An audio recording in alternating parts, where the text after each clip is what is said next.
working with moms and caregivers to reawaken your life. Welcome to the Reawaken Your Light podcast that supports moms and caregivers. I'm your host, Elise A. Wiggins. On this podcast, I speak with moms and caregivers that I admire. On today's episode, I have the pleasure of speaking with Ms. Sheena Schuler of Lodi, New Jersey, who is a mom of two beautiful young ladies, as well as a multifaceted entrepreneur. So tell us what that means, multifaceted entrepreneur, please. Well, first off, how y'all doing? Multifaceted entrepreneur is, for me, I work from a heart-centered space and I go where I'm led, right? So instead of my career is one thing, I'm open to the possibilities of what that means to me. Like they say, jack of all trades, master of none, but I'm here to master myself. So whatever it is myself is led to, that's where I'm putting my energy. Okay. And I kind of have a thing about not working for other people. I'll work with people, but not for them. So that's where the entrepreneurship comes in. I'm much more comfortable in that lane. Okay. So could you tell us about some of the endeavors in this that you've been working on lately? Lately, I have a couple projects in the works. I am the founder and madam facilitator of the People's Pride Project, tailored for teaching people, primarily, people of the global majority, how to live more self-sufficiently and not just from a place of like crunchy granola, hands on land. Yes, we cover that, but it's more about creating a mindset of stability based on I have the skills and the knowledge to take care of myself and my community. So we do teach those different skill sets. There's a lot of learning involved and hands-on things.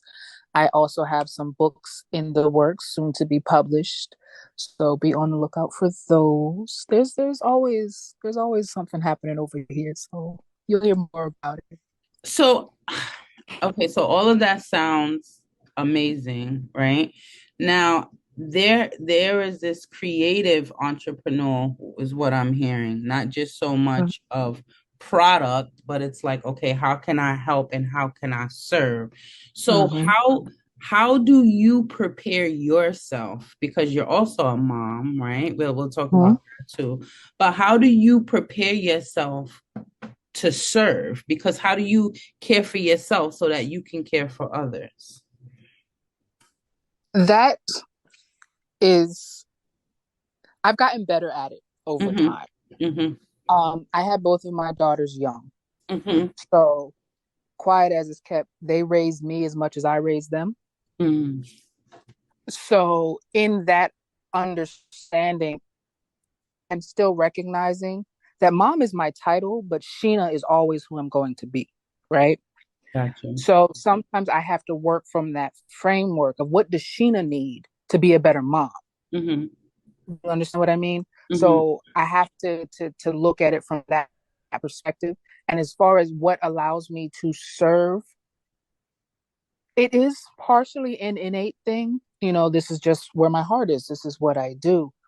But really trying to keep that cup full can get difficult sometimes when you've got a lot of hats and you're giving your kids energy and you're giving your businesses energy and you're helping the community and you're doing all of these things. But I really do find that recognizing that Sheena comes first before any other title, because when Sheena's burnt out and the cup is empty, nobody gets fed. Okay. So okay. All right. I have to keep that.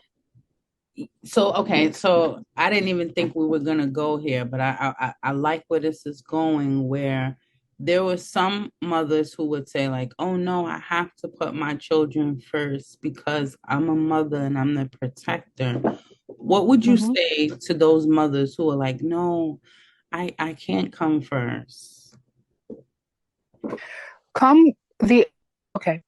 We tend to look at the idea of coming first as being selfish. I like to say being self-centered versus being selfish, meaning I am centering myself so that I'm good for everybody else. I have to make sure I'm rested. I have to make sure I've eaten. I have to make sure I have the mental bandwidth to be able to carry and hold space for all of these other things and all of these other needs for other people.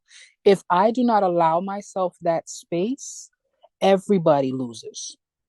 It's mandatory. And it's not to say, oh, put myself first as far as disregard my children or any of that. That's not Mhm. what I'm saying. As a mother, I know that I am, especially a single mother, I am my children's first call for everything. I am their sole protector, their provider. Their everything that they have comes through me in some way, shape, or form. Mhm. But so it's never taken away from that fact. But I can't give if I don't have. Okay. Okay.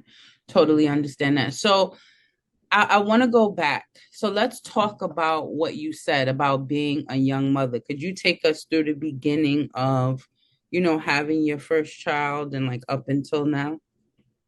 Oh my goodness. Um Yeah, we going way back.